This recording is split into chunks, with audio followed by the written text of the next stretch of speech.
ማንን? እኔን? ይኸውልሽ ምንም ነገር ሳትደብቂ ሁሉንም ነገር ንገር። አልገባኝም። ምሩ አታድርቂ። ቆይ ጽናት ምንድን እንደደበቀችው ለምንድን ነው የማትነግሪኝ? እኔ ምን አውቃለሁ? በቃ ደክሞኛል እንተኛ። ምሩ ይኸውልሽ ከዚህ ጥያቄ መሸሽሽን አቁሚ እሺ? ምንድን ነው የምትለኝ ናሆሜ? ምሩ እባክሽ ኪራ ከዚህ በላይ ሲጎዳ ማየት አልፈልግም። በቃ የምታውቂውን ሁሉ ንገሪኝ። እሺ ጠዋት እናውራ። ኪራ ለኔ ምን ማለት እንደሆነ ታውቂያለሽ አይደል? በቃ እንደዚህ የሆነ እያየሁ ዝም ማለት አልችልም። በቃ ንገሪኝ ያልኩሽ ነው። ምሩ ንገሪኝ። ጽናት አስመላኛለች። የእሱ አብስትራክት አያልቅምና ልጁ እንደዚህ መጎዳት አለበት እንዴ? ጽናትን እኮ ይኸውልሽ ሁሌ ልክ ነሽ እናት በጣም ነው ያበዛችሁ። ኪራ አጥፍቷል ማለት እኮ እሷ ልክ ነሽ ማለት አይደለም። አረ ናሆሜ በማታውቀው ነገር አትፍረድ። እና ነገሩን ስናገር ደግሞ አትፈርድብን እንዴ? ቆይ ምሩ እስኪ አንድ ነገር ንገሪኝ። ኪራ ያሳዝንሽም? ስለምናዝንለት እኮ ነው የማንነግረው። ልጁ እንደ ጅል ሰክሮ ካፌ ቴራስ ላይ ቁጭ ብሎ ብርድ መጠጣቱ አያሳዝናችሁ? መቼስ ከእናቱ መታመም ይሄ የተሻለ ነው። እቴቴ ምን ሆነች? እቴቴ የካንሰር ታማሚ ነች። ይህንን በፍጹም አላምንም። ጽናትም ኪራና ሴት ልታጋባቸው የነበረው የቴቴን ህልም እውን ለማድረግ ነበር። እሷም አሁን ባለበት ሁኔታ አላገባም ብትልም ግን የህልዋ ነገር ሆነና አልተለያዩ። ቆይ ማን የነገራችሁ? ጋሼ ነው ለጽናት የነገራት። እስኪ በሷ ቦታ ሆነ አስበው ምን ታረግ ነበር? ተነግረው ነበር? አየህ እንደዚህ የፈረዳችሁባት ጽናት ይሄንን ሁሉ ጉድ ነበር ይዛ የነበረችው። እስኪ አንዳንዴ እንኳን በሰው ላይ ለመፍረድ አንቸኩል። ከማንም በላይ ጽናት ናት እሺ ለኪራ የምታስብለት።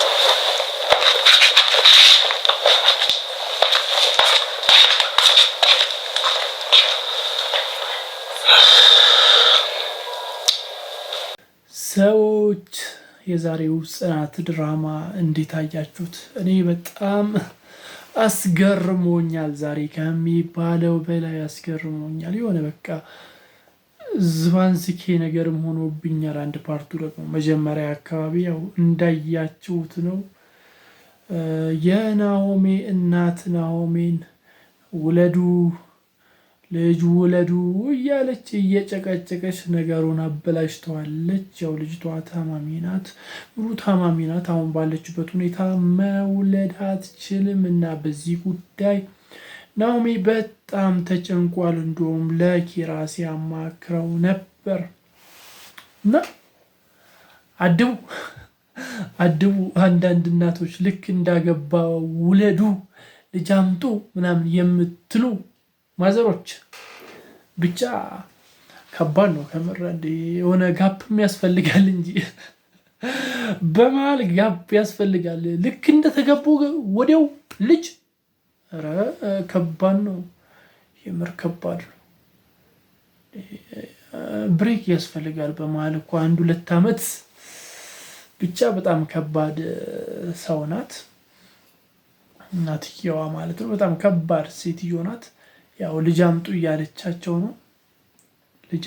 ልጅ አምጡ እንግዲህ ምን እንደሚፈጠር እናያለን። ብቻ በመካከላቸው ምሩ በዚህ ነገር በጣም ደብሯታል እና ናሆሜም ጫንቆታል። ምን ማድረግ እንዳለበት አላወቀም። ወደ ጽናትና ኪራ ስናልፍ ደግሞ ያው ፍቅራቸው ጨምሯል፣ ብሶባቸዋል። አልጋ ለአልጋ እየተንጓተቱ ነው ምናምን ነገር ነው። ብቻ አሪፍ እየሄደ ነው ፍቅራቸው አሪፍ እየሄደ ነው እና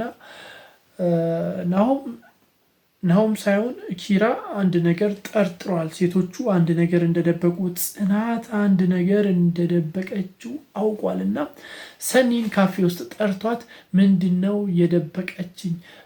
የደበቀችኝን ያንን ነገር ንገሪኝ ሲላት ነበር። ያው ሰኒ ልትነግረው ፈቃደኛ አይደለችም፣ አልነገራትም። ከዛን በቃ ተቆጥቷት ምናምን የተወሰነ ነገር ብሏት ሄዷል።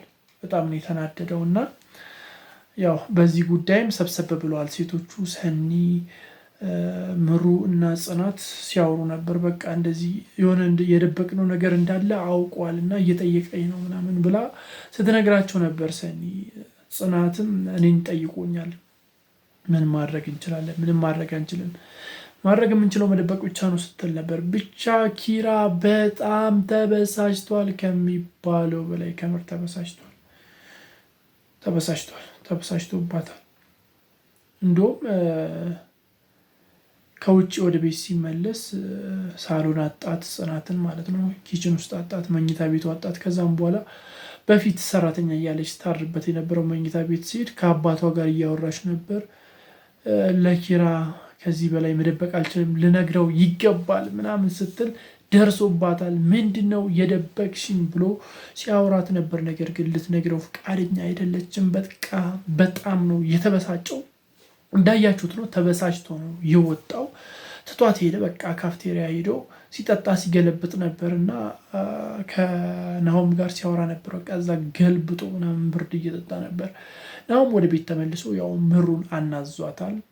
የኪራ እናት እንደታመመች ካንሰር ታማሚ እንደሆነች ትንሽ ጊዜ እንደቀራት ነግረዋለች እና ጽናት ለዚህ ብላ ነው አልነግር ያለችው ብላ ነግረዋለች። ብቻ በቀጣይ ምን ሊፈጠር ይችላል የሚለው አነጋጋሪ ነው። ለዚህ ቻናል ደግሞ አዲስ ከሆናችሁ ሰብስክራይብ በማድረግ ደወል ምልክቷን መጫን እንዳይዘነጋ። ባባይ